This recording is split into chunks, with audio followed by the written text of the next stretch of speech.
ఉన్నటువంటి కొలికపూడి ఏమంటాడు, ఇదిగో జరుగుతోందని చూపెడతాడు. ఏం చేయాలి ఇది చంద్రబాబు గారికి? అది పార్టీకి ద్రోహమా? ఆయన చెప్తోంది ఎవడు తప్పు చేసినా తాట తీయమన్నది అతను తీస్తుంది. ఒరిజినల్గా చెప్పారంటే బాబు గారి మాటలకి వారసుడు అతను. అంతేనా? బాబు గారి మాటలకి వారసుడు అతను, అంతే కదా. బాబు గారి తెర వెనక వ్యవస్థలకి వారసులు చాలా మంది ఉన్నారు. ఆలోచన తెర ముందు ఉన్నటువంటి బాబు గారి మాటలకి నిజమైన వారసుడు కొలికిపూడే కదా.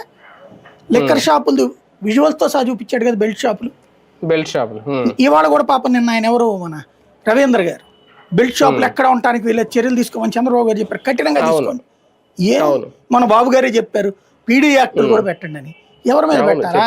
పీడీ యాక్టులు పెడితే ఎమ్మెల్యేల మీద పెట్టాలా, నియోజకవర్గ ఇన్ఛార్జీల మీద పెట్టాలా, తెలుగుదేశం నాయకులందరి మీద పెట్టాలి. ఎందుకని? బెల్ట్ షాపులు నడిపిస్తోందే వాళ్ళే, నడుపుతున్నదే కార్యకర్తలే. ఎవరి మీద పెట్టాలి? లేవా ఇవి? అవి ఉన్నాయని అతను సాక్ష్యం చూపెడుతున్నాడు. అవి ఉన్నాయని ఈనాడు జ్యోతి రాస్తున్నాయి, కానీ వార్తలు మాత్రం ఏమీ లేదని చెప్తారు. అది అతను చూపెట్టి చెడగొడుతున్నాడు. అంటే బాబు గారు నోటితో చెప్తున్నది ఫీల్డ్లో జరగట్లేదని అతను చెప్తున్నాడు. దాని ప్రకారం అతను తీసేశారనుకోండి, మరొక రఘురామకృష్ణరాజు అవుతాడు, మరొక మేకపాటి పార్టీ అంతర్గత అంశాలను బహిర్గతం చేయడం, వాట్సాప్ స్టేటస్లు పెట్టడం ఒక ఎంపీ మీద ఎన్నికల సమయంలో జరిగేది, అది లైన్ దాటినట్టు కాదా? అది పార్టీ పరువు తీయడం కాదా? అది